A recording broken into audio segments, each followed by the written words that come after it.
Hello sir, विनंती आहे कृपया शांतता राखा.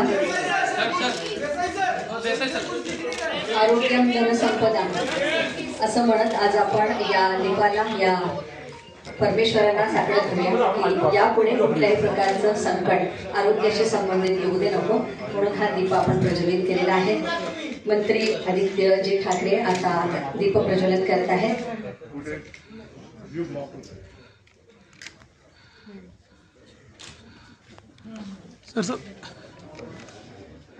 डॉक्टर प्रदीप व्यास अतिरिक्त मुख्य सचिव सार्वजनिक आरोग्य हेही आजच्या कार्यक्रमाला इथे उपस्थित आहेत. त्यांचंही मनपूर्वक स्वागत करते.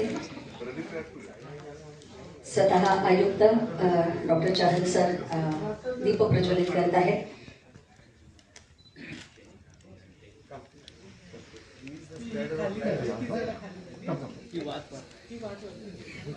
महारेरा श्री अजय मेहता सर हे दीप प्रज्वलित करत आहेत.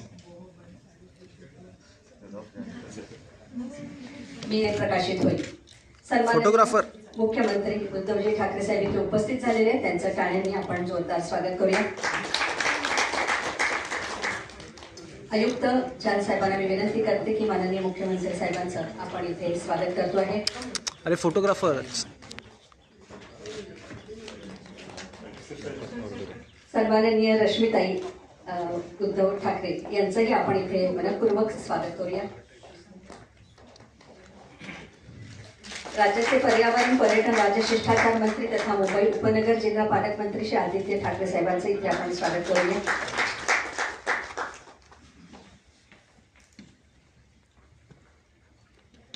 त्यामुळे रश्मीताईंचा सुद्धा हात या पुस्तक प्रकाशनाला लाभावा अशी कॅमेरा विनंती करते.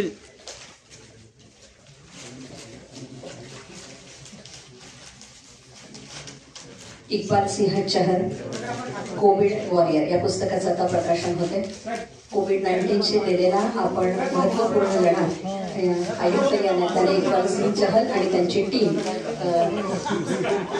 पहिल्या दिवसापासून ते कोरोनामुक्त महाराष्ट्र असा हा संपूर्ण 2 वर्षांचा प्रवास याच्यामध्ये शब्दबद्ध केलेला आहे. विनाज मर्चंट या पुस्तकाचे लेखक आहेत.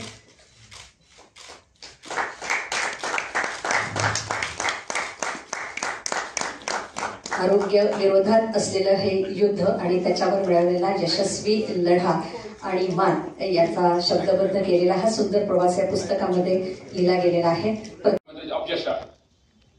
मला वाटतो की माझ्या 34 वर्षाची सर्व्हिसमध्ये पहिल्यांदा एक राजकीय व्यक्तीने अशा प्रकारच्या वाक्य उच्चार केला आहे की यश तुमच्या अपयश माझं. अन्यथा प्रत्येक राजकीय व्यक्ती सांगतो की यश माझ्या अपयश तुमच्या जर तुम्ही फेल झाले तर, आणि यश तुम्ही ज्याला यश मिळालात मग ते माझ्या यश होईल. सो हे 2 वाक्य थेट माझी आत्माला लागले आणि मी सुद्धा शपथ घेतली की मी कुठे कमी पडणार नाही. आणि त्यानंतर आदरणीय मुख्यमंत्री महोदय आदरणीय Aditya sir was a field commander on the spot. प्रत्येक ठिकाणी ते हजर राहिले आणि त्यांचे दोघांचे मार्गदर्शनाखाली आपण जे काही एकूण जवळपास 29 प्रयोग केले किंवा 29 सब मॉडेल्स तयार केले, जिथे प्रत्येक ठिकाणी त्याची छाप आहे सीएम सरांची आणि आदित्य सरांची. उदाहरणार्थ जम्बो हॉस्पिटल कल्पना हे कोणाला आली नव्हती. जेव्हा मी चार्ज घेतला नव्हता त्यावेळी ते सीएम सर बोलले की चहल, मी तेव्हा प्रिन्सिपल सेक्रेटरी युडी होतो, सर बोलले की चहल तुम्ही बघा की एमएमआरडी एरियामध्ये कुठे कुठे ओपन ग्राउंड्स आहे, आपल्याला हे फील्ड हॉस्पिटल्स बांधणं शक्य होईल. हे मार्चची गोष्ट आहे. तेव्हा बरेच लोकांना हे कळलंच नाही की ह्याचा ग्राउंड शोधून काय होईल, कारण नोबडी थॉट की असे आपण ओपन प्लेग्राउंड्स मध्ये आपण आयसीयूज डायलिसिस बेड्स बांधू शकतो. तर तेव्हा त्याचे काही दिवसानंतर माझी नियुक्ती झाली आणि तेव्हा जम्बो बीकेसीचं ऑलरेडी बांधकाम सुरू झालेला होता. तर जम्बो हॉस्पिटल असो किंवा जगामध्ये आपण जे काही माझे कुटुंब माझी जबाबदारी हे मोहीम आपण राबवली, ज्या अंतर्गत जवळपास 41 लाख लोकांना आपण फाईन केला, मोर दॅन 4 बिलियन आणि 82 कोटी आपण गोळा केले. जगामध्ये एवढी व्यापक मोहीम आणि 35 लाख कुटुंब जो आहे मुंबईमध्ये 99.19% कव्हरेज करून प्रत्येक कुटुंबाच्या घरी जो आपले टीम्स गेले ते सुद्धा ब्रेन चाइल्ड होता आपले मुख्यमंत्री महोदयांचा की त्यांनी सर्वप्रथम कल्पना मांडली की आपण हे माझे कुटुंब माझी जबाबदारी आपण हे पार पाडू. तसेच आदित्य जेव्हा फक्त 80 अँब्युलन्सेस होत्या आणि आपल्याला विदिन 7 days आपण 800 वर गेलो तेव्हा आदित्य सरांचा एक फोन गेला ट्रान्सपोर्ट कमिशनरला की तुम्ही लगेच 1000 कॉलेज आपले हे इनोवा आणि सुमो गाड्या रेक्विशन करून द्यावा. सरांच्या आदेशामुळे इमिजिएटली विदिन 3 days ही गाडी आमच्या प्राप्त झाल्या. म्हणून हे एक उदाहरण आहे की प्रत्येक ठिकाणी ते आपले पाठीशी राहिले म्हणून हे आपले जो वेगळे सब मॉडेल्स आपलं यश मिळू शकलं.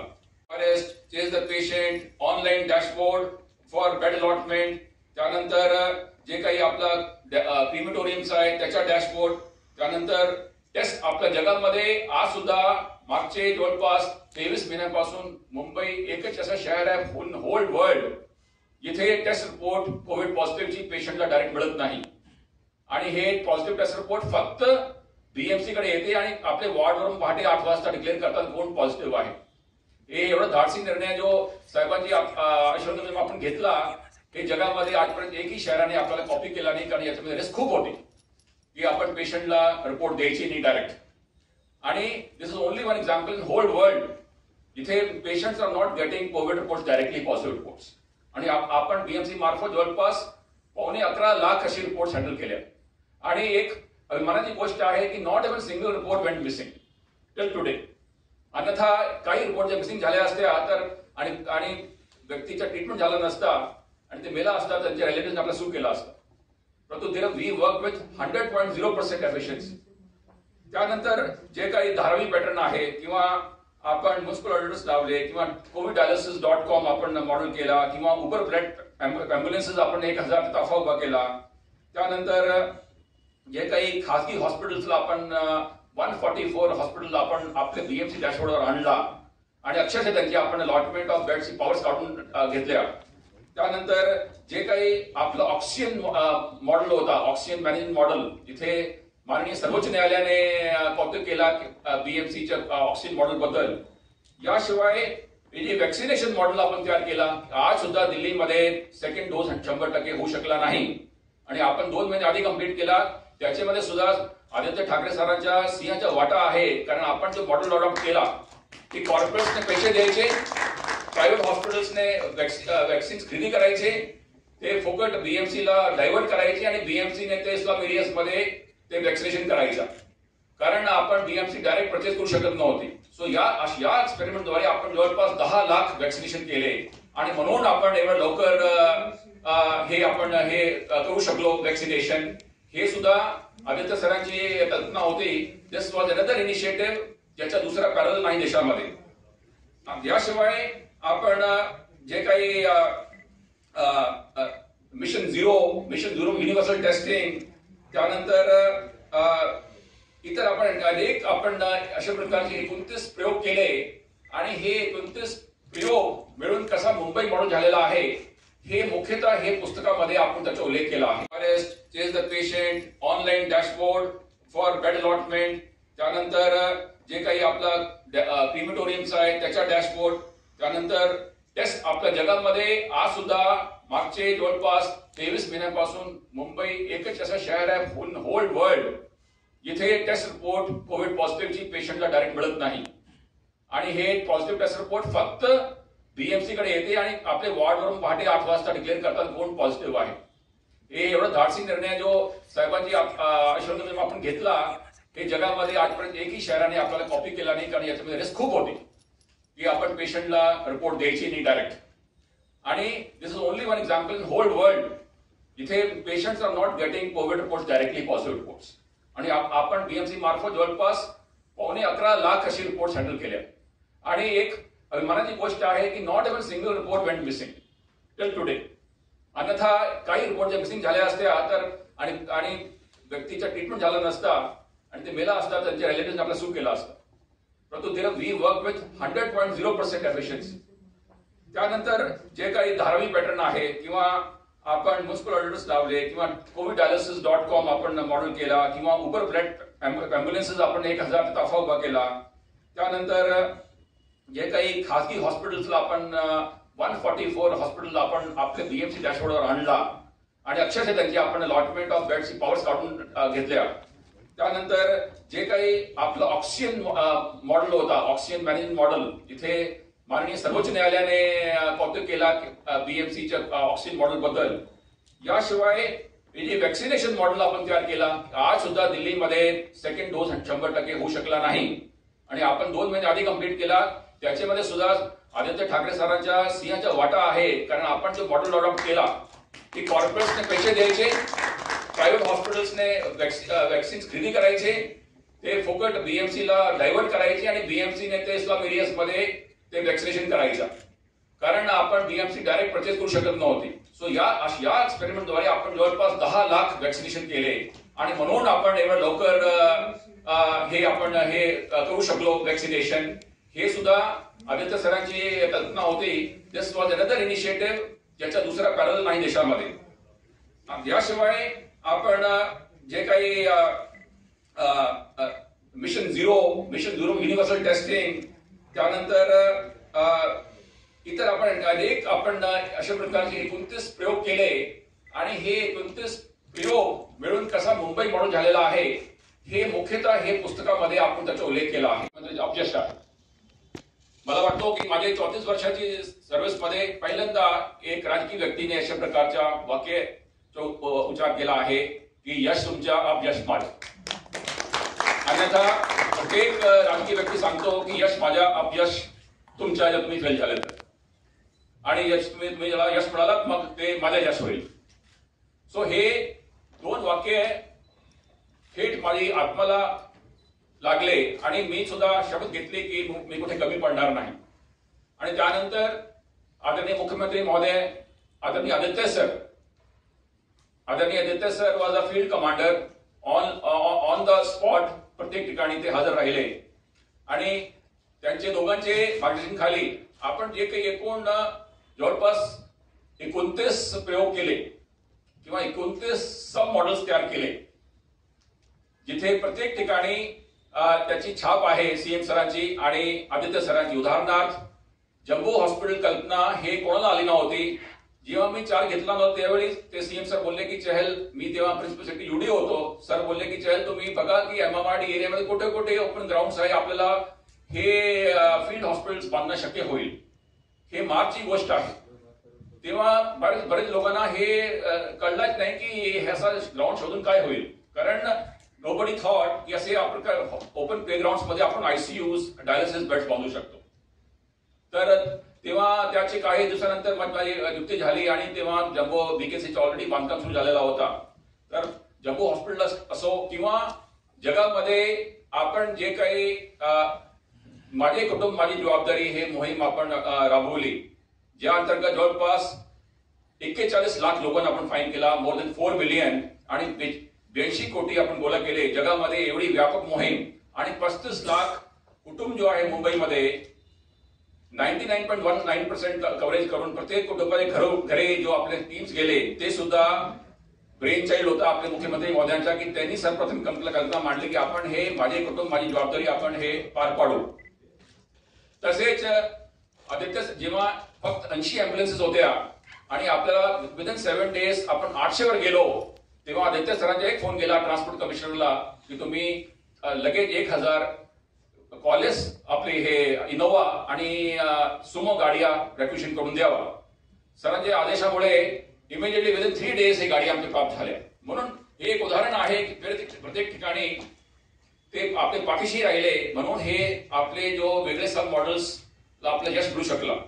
असलेले मंचावर उपस्थित असलेले महाराष्ट्राचे मुख्यमंत्री उद्धवसाहेब ठाकरे, आई चहल साहेब, अजय मेहता साहेब, मीनाजी, अरविंद देसाईजी, आमचे तिन्ही महत्वाचे एएमसी जी, संजीव कुमार जी, अश्विनी भिडे जी, श्रीनिवास जी, गौतम जी, मिसेस मर्चंट, आशीष जी, विकास जैनी सर्वच इथे उपस्थित मान्यवर.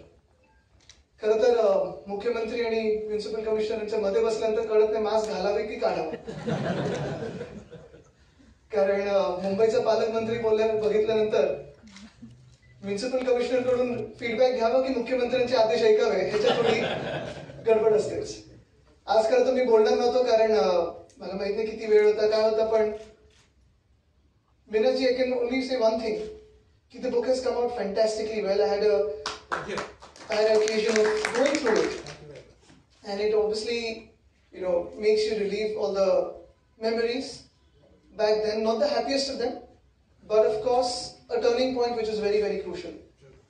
One good thing for you has been that Honorable Municipal Commissioner gave you time on a Saturday. Had it been on a Sunday, you would be possibly running with him a marathon, because every Sunday for the last 52 or 54 weeks. पण मला आठवतं आज इथे अजय मेहता साहेब आहेत आणि कोविडचा काळ जेव्हा सुरू झाला, मला वाटतं चहल साहेब आपली नियुक्ती बरोबर 8 मेला झाली, which is exactly 2 months from the first date of our first COVID case in Pune.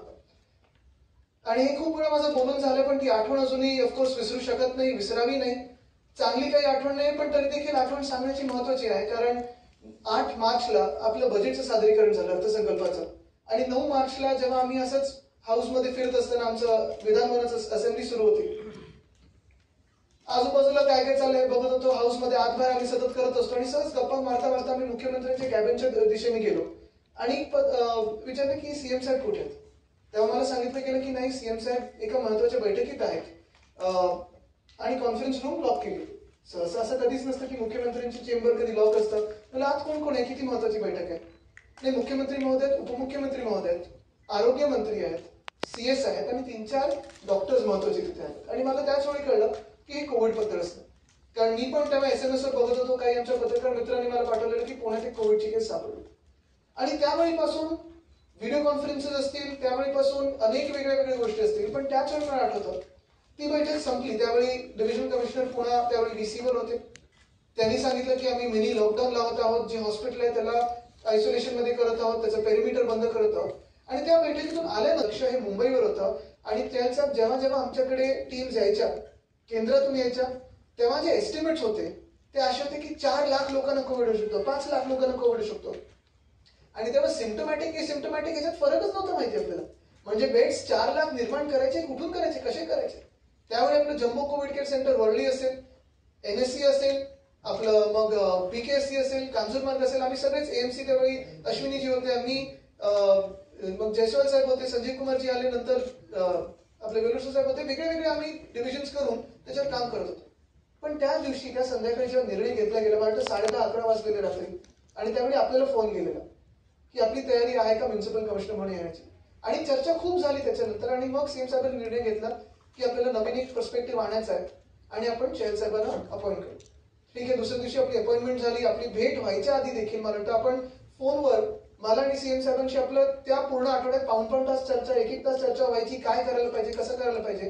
पण कौतुकाची गोष्ट ही आहे की ज्या दिवशी अपॉइंटमेंट झाली त्याच्या दुसऱ्या दिवशी सीएम साहेबांनी मी तुमचा सकाळी फोटो बघितला, तो धारावीतला होता, आणि ऍस्ट्रॉनॉट सारखं तुम्ही तो पूर्ण PPE किट घालून ऑन ग्राउंड पहिल्या दिवसापासून सगळे AMCs घेऊन, वॉर्ड ऑफिसर्सना घेऊन तुम्ही फिरायला लागलात. आणि तिथे मुंबईचं जे काही एक भीती बसलेली, ती भीती ही जे स्पिरिट ऑफ मुंबई जे आपण बोलतो त्याच्यात कन्वर्ट व्हायला लागली, आणि मुंबईचं रेझिलियन्स दिसायला लागलं.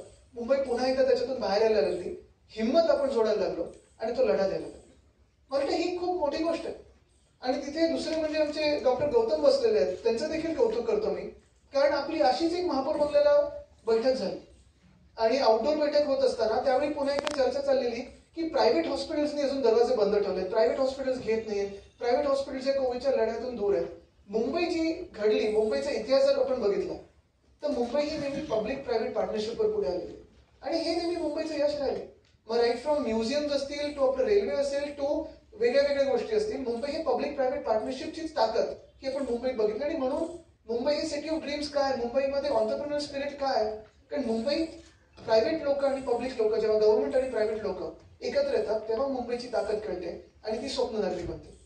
तसंच त्यावेळी जेव्हा सीएम साहेबांनी विचारलं तेव्हा आम्ही नाराज होतो की प्रायव्हेट हॉस्पिटल्स अजून पुढे येत का नाहीत.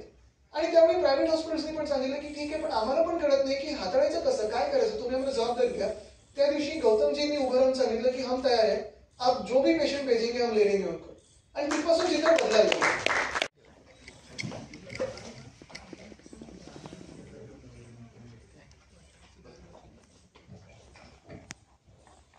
व्यासपीठावरील सर्व मान्यवर आणि उपस्थित बांधवांनो आणि भगिनींनो आणि महाराष्ट्राच्या देशाच्या कानाकोपऱ्यात आजचा हा कार्यक्रम घेऊन जाणारे सगळे माझे प्रसार माध्यमातील मित्र बांधव भगिनी, मास्क काढलाय मी कारण म्हटलं जेव्हा आयुक्त एवढी खात्रीपूर्वक ग्वाही देऊ शकतात, नाहीतर मी आजपर्यंत आपल्या आयुक्तांचा चेहरा बिना मास्कचा कधी बघितला नव्हता. आणि मधल्या काळात पंचायत अशी झाली होती की आपल्याला काही आपल्या हालचाली बदलाव्या लागत होत्या. म्हणजे हसायचं झालं तर अंग हलवून मी हसतोय दाखवलं, कारण मास्क घालून हसलं तर काढायचंच नाही, त्याच्यामुळे उगाच खांदे उडवायला लागायचे म्हणजे मी हसतोय असं ते सांगावं लागायचं. नेमकं काय बोलायचं या सगळ्या काळावरती हा मोठा प्रश्नच आहे. अजयजी, तुम्ही जे म्हणालात की जेव्हा हा काळ इतिहास जमा होईल तेव्हा आपण नेमके काय करत होतो याचं एक कुठेतरी डॉक्युमेंटेशन पाहिजे आणि ती या पुस्तकाची मूळ कल्पना ही होती. हा काळ इतिहास जमा जेव्हा होईल तेव्हा होईल, तो होईलच. पण मला वाटतं की आजच या पुस्तकाच्या प्रती काही जणांना घरपोच पाठवायला पाहिजे, कारण सुरुवात झालेली आहे. साधारणतः 1 वर्षापूर्वी याच दिवसांमध्ये सर्व प्रार्थना स्थळं बंद होती आणि फक्त अँब्युलन्सचे भोंगे वाजत होते. आता बाकीचे भोंगे वाजायला लागले. तेव्हा अँब्युलन्स मिळत नव्हत्या, डॉक्टर कुठे उपलब्ध नव्हते, औषधं मिळत नव्हती. अहो, साधी औषधाचे उपचार करताना ही वाट काढायची. रेमडेसिवीर, टॉसिलिझुमॅब हे बोलताना म्हणजे पहिल्यांदा ही सुरुवात झाली. तो बराचसा सगळा प्रसंग आदित्यने सांगितला. पण एक गोष्ट मी आवर्जून सांगेन की मुख्यमंत्री पदाचा मला अनुभव नव्हताच आणि या कोविडचा तर जगाला नव्हता. आज सुद्धा फार काय तसा आलाय, अजूनही औषध असं सापडलेलं नाहीये. कोविड मॅनेजमेंट हा प्रकार असेल पण ट्रीटमेंट हा प्रकार नाहीये. आपण कोविड मॅनेज करू शकतो पण ट्रीटमेंट त्याला अजून असं काय औषध आलेलं नाहीये. आणि तेव्हा तर संपूर्ण अंधार होता, काय करायचं कोणालाच कळत नव्हतं. साधारणतः 1 फेब्रुवारीमध्ये याची वाढ लक्षात यायला लागली जगाच्या पाठीवरती. काय एप्रिल एंड पर्यंत वाढ बघा. आणि अक्षरशः तुम्हाला सांगतो, पहिलं वॅक्सिन जेव्हा आम्ही घ्यायला गेलो होतो, मी, रश्मी, आदित्य सोबत होता, तेव्हा जवळपास कोविड गेल्याच जमा होता. पहिलं वॅक्सिन घेतलं आणि दुसरं वॅक्सिन मला एक 28 दिवसानंतर घ्यायचं होतं. ते वॅक्सिन घेईपर्यंत आदित्य, रश्मी, पाठवट, तेजस सगळे कोविडग्रस्त. आणि मला म्हणजे एवढं दडपण आलेलं की आता ते जे मध्ये जाऊन ते कारण घरी येऊन घ्यायचं, पण नाही, तसं नाही. जे नियम आपण केले ते मोडायचे नाही. पण तो काळ एवढा झपाट्याने बदलला, 28 दिवसामध्ये काळ बदलला. कोणाच्याही कल्पनेच्या पलीकडचं होतं की यार पहिलं वॅक्सिन घेतलं तेव्हा कोविड गेल्याच जमा होता, दुसरं वॅक्सिन घेताना बापरे हा एक विषय आला.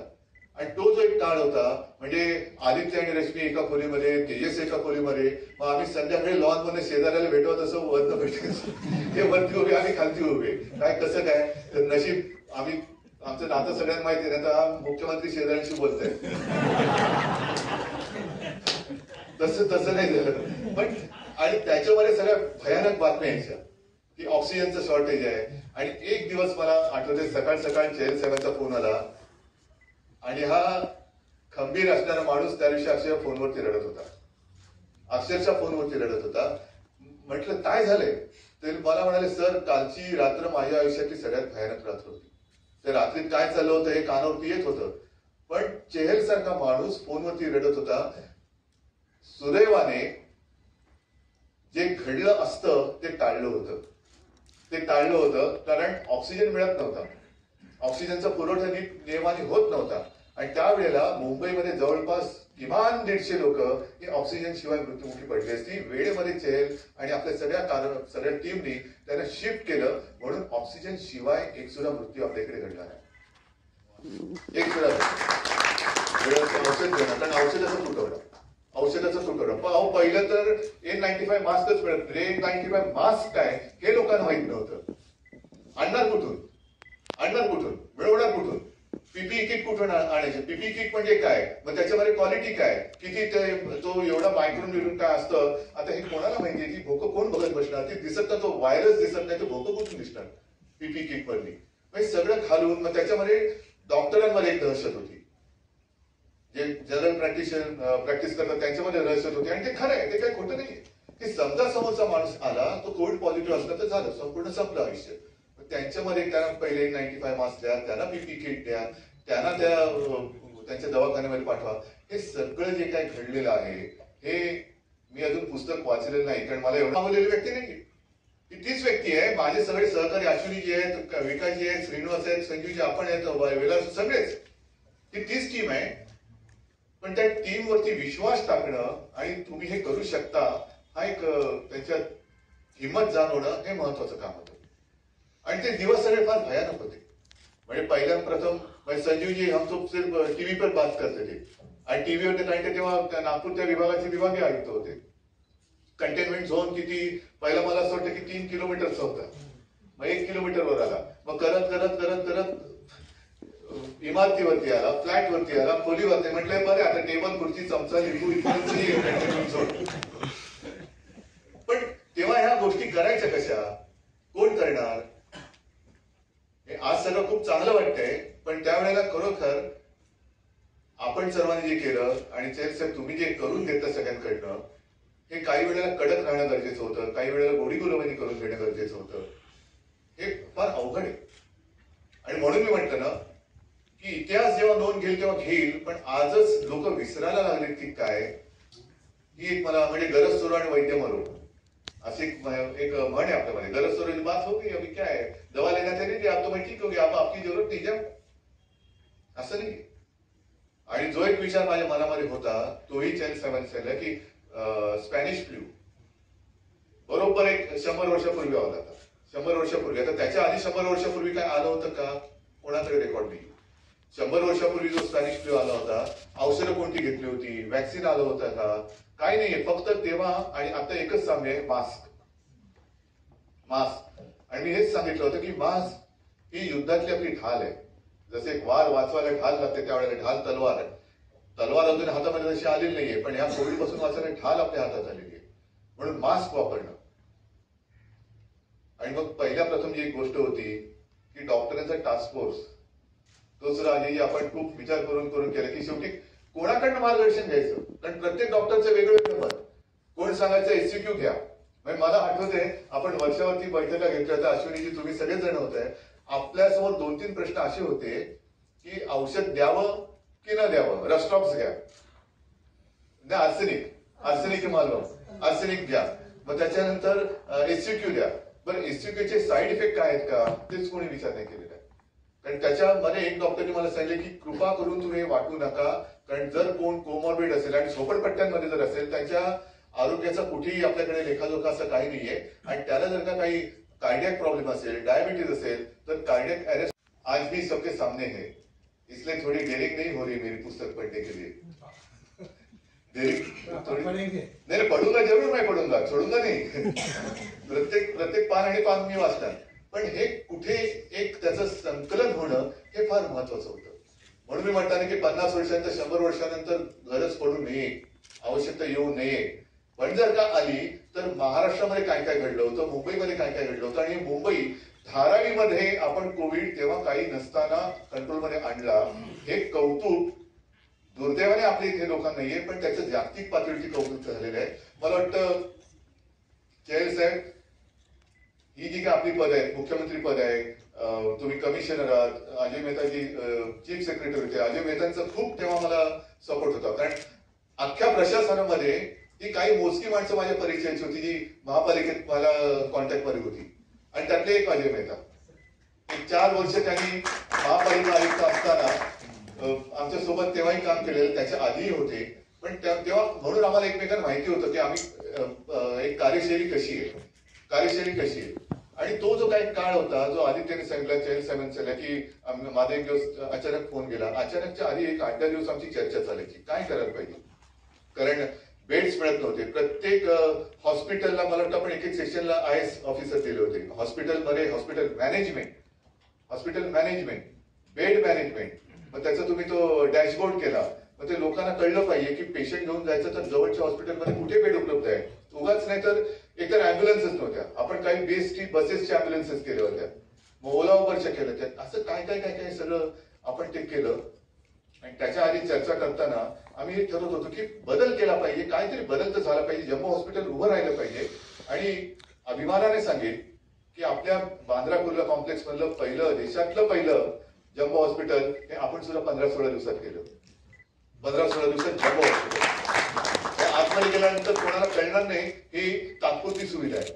आणि सुरुवातीलाच मी सांगितलं होतं की टेम्पररी टॉयलेट्स नको, कारण किती काळ लागेल, अजूनही आपण ते स्ट्रक्चर तसंच आहे, किती काळ लागेल सांगता येत नाही. त्याच्यामुळे एक ती आपली सिवेज लाईन आणि पाण्याची लाईन ही परमनंट असेल, पाणी सुद्धा स्वच्छ आलं पाहिजे आणि सिवेजचं सुद्धा रोज टेम्पररी टॉयलेट साफ करून करणार.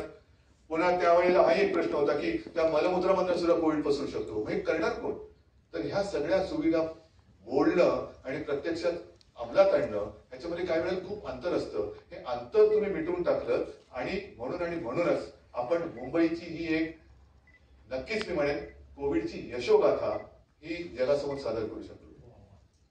मला सांगण्याचं नाही अभी उद्धव जी ऐसा नहीं कर सकते, अभी तो ऐसा है, अभी तो ऐसा है. मतलब लॉ एंड ऑर्डरचा प्रॉब्लेम है, हम पैसे देते हैं लेकिन हमें इजाजत दो, ट्रेन दे दो, जितने भी लोग जाना चाहते ते म्हणे सुखरूप जाऊ दे त्यांना घरी. नाही, लॉकडाऊन केला, लॉकडाऊन झाल्यानंतर मग हे तांडीचे तांडे निघाले. बरं, निघाल्यानंतर यांना असं जाऊ देता येत नाही कारण लॉकडाऊन आहे. बरं, नुसतं थांबवून ठेवू शकत नाही, मग त्यांच्या अन्नधान्याची व्यवस्था करणार, मग करायचं कसं. मग आपण रेडीमेड फूड पॅकेटचा विचार करत होतो की आणायचे कुठून, यांना फूड पॅकेट द्यायचं कसं. ह्या सगळ्या गोष्टी ज्या आहेत त्या फार त्यावेळेला भयानक होत्या. ती एक लाट कशी तरी निभावली. सगळ्या गोष्टी सांगत नाही कारण आता सगळं पुस्तक असंच वाचलं ते, तर सगळ्या गोष्टी काय सांगत नाही. पण तो एक प्रकार जो होता, तो जो काळ होता, ती झोप उडवणारा काळ होता. दिवस रात्र झोपच येत नव्हती. आणि ह्या सगळ्या मजुरांची सोय करायची, जी गोरगरीब ज्यांचं तळहातावरती पोट आहे त्यांच्या रोजगाराचं काय करायचं, हे अर्थचक्र जे अडकलेले आहे ते सुरू कधी करायचं. आणि पहिली लाट उसरली, दुसऱ्या लाटेचा अंदाज सगळ्यांना वाटलं सुटलो. म्हणजे पहिल्या लाटेत अजयजी मला वाटतं त्याच्या आधी तुम्ही निवृत्त झाले का दुसरा सुरू, कारण की पहिली लाट उसरल्यानंतर आपल्याला सांगितलं आता झालं आपण बाहेर पडलो. म्हटलं जरा थांबा, एप्रिल एंड पर्यंत वाट बघा, एप्रिल एंड पर्यंत वाट बघा. आणि अक्षरशः तुम्हाला सांगतो, पहिलं वॅक्सिन जेव्हा आम्ही घ्यायला गेलो होतो, मी, रश्मी, आदित्य सोबत होता, तेव्हा जवळपास कोविड गेल्याच जमा होता. पहिलं वॅक्सिन घेतलं आणि दुसरं वॅक्सिन मला एक 28 दिवसानंतर घ्यायचं होतं. ते वॅक्सिन घेईपर्यंत आदित्य, रश्मी, पाठवट, तेजस सगळे कोविडग्रस्त. आणि मला म्हणजे एवढं दडपण आलेलं की आता ते जे मध्ये जाऊन ते, कारण घरी येऊन घ्यायचं, पण नाही, तसं नाही, जे नियम आपण केले ते मोडायचे नाही. पण तो काळ एवढा झपाट्याने बदलला, 28 दिवसामध्ये काळ बदलला. कोणाच्याही कल्पनेच्या पलीकडचं होतं की यार पहिलं वॅक्सिन घेतलं तेव्हा कोविड गेल्याच जमा होता, दुसरं वॅक्सिन घेताना बापरे, हा एक विषय आला. आणि तो जो एक काळ होता, म्हणजे आदित्य आणि रश्मी एका खोलीमध्ये, तेजस एका खोलीमध्ये, मग आम्ही संध्याकाळी लॉन मध्ये शेजाऱ्याला भेटवत असं वरनं भेटायचं, ते वरती उभे आम्ही खालती उभे, काय कसं काय. तर नशीब आम्ही, आमचं नातं सगळ्यांना माहिती आहे, आता मुख्यमंत्री शेजाऱ्यांशी बोलतोय, तसं नाही झालं. पण आणि त्याच्यामध्ये सगळ्या भयानक बातम्या यायच्या की ऑक्सिजनचं शॉर्टेज आहे. आणि एक दिवस मला आठवते, सकाळ चेहल साहेबांचा फोन आला आणि हा खंबीर असणारा माणूस त्या दिवशी अक्षरशः फोनवरती रडत होता, अक्षरशः फोनवरती रडत होता. म्हटलं काय झालंय, तर मला म्हणाले सर कालची रात्र माझ्या आयुष्यातली सगळ्यात भयानक रात्र होती. त्या रात्रीत काय चाललं होतं हे कानावरती येत होतं, पण चेहल सारखा माणूस फोनवर, टॉसिलिझुमॅब हे बोलताना, म्हणजे पहिल्यांदा ही सुरुवात झाली, तो बराचसा सगळा प्रसंग आदित्यने सांगितला. पण एक गोष्ट मी आवर्जून सांगेन की मुख्यमंत्री पदाचा मला अनुभव नव्हताच आणि या कोविडचा तर जगाला नव्हता. आज सुद्धा फार काय तसा आलाय, अजूनही औषध असं सापडलेलं नाहीये. कोविड मॅनेजमेंट हा प्रकार असेल पण ट्रीटमेंट हा प्रकार नाहीये. आपण कोविड मॅनेज करू शकतो पण ट्रीटमेंट, त्याला अजून असं काय औषध आलेलं नाहीये. आणि तेव्हा तर संपूर्ण अंधार होता, काय करायचं कोणालाच कळत नव्हतं. साधारणतः 1 फेब्रुवारी मध्ये ह्याची वाढ लक्षात यायला लागली. जगाच्या पाठीवरती काय होते, लॉकडाऊन नेमकं कशातनं आला, वटवागुळामधनं आला का, त्या पॉर्टिफाईन मधनं आला का, आणखी खवले मांजरातून आला, काहीच कळत नव्हतं. आला हे खरंय. बातम्या बघत होतो आणि मग मला इथे काही लोक विचारायचे फेब्रुवारीच्या आसपास की आपने यहाँ तो नहीं आएगा नहीं, ऐसे मैं कैसे बोल सकता हूँ, अब तक आया नहीं, ये बात तो सच है, आएगा नहीं आएगा पता नहीं. तर दुर्दैवाने आपल्याकडे मार्च मध्ये तो आला आणि पहिले ब्रीफिंग जे मला झालं होतं आपल्या विधान भवनात आपल्या कॉन्फरन्स हॉलमध्ये, तेव्हाच मी सांगितलं होतं की लष्कराला कॉन्टॅक्ट करा कारण आपल्याला फील्ड हॉस्पिटल लागणार. आणि मला आजही आठवतंय कोणाच्या चेहऱ्यावरती जेव्हा मास्क नव्हते, सगळ्यांच्या डोळ्यात काशी एक भावना होते, काय बसले, याला काय कळते की नाही, क्यों इतनी जरूरत क्या लगेगी, आज तो सिर्फ 5 है 10 है, कितने जाएंगे, बढ़कर होगी कितनी बार. म्हटलं असं नाही चालणार, कोविड हा फार भयानक आहे आणि फील्ड हॉस्पिटल लागणारच. दिन बीतते गए, 1 दिन 2 दिन 3 दिन 4 दिन 8 दिन 10 दिन बढ़ते जाने लगा. आणि मग आमच्या लक्षात आलं की हे साधं सुद्धा काम नाहीये, इतरांच्या पण लक्षात यायला लागलं, निर्णय तर घेतला पाहिजे.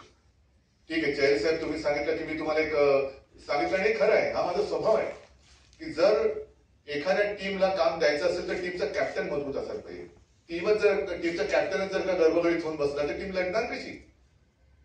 आणि प्रत्येक वेळेला जर मी सांगायला लागलो की असं कर तसं कर, म्हणजे मी पवेलियन मध्ये बसलोय आणि माझी टीम खेळते, तर मी काय त्याला वॉकी टॉकी सांगू शकत नाही याला लेग स्पिन टाकायला, ऑफ स्पिन टाकायला, असं टाक नाही. तुझ्यावरती जबाबदारी दिली, बॅट्समॅनला आउट करायची जबाबदारी तुझी आहे, तू करू शकतो, आत्मविश्वास माझा आहे.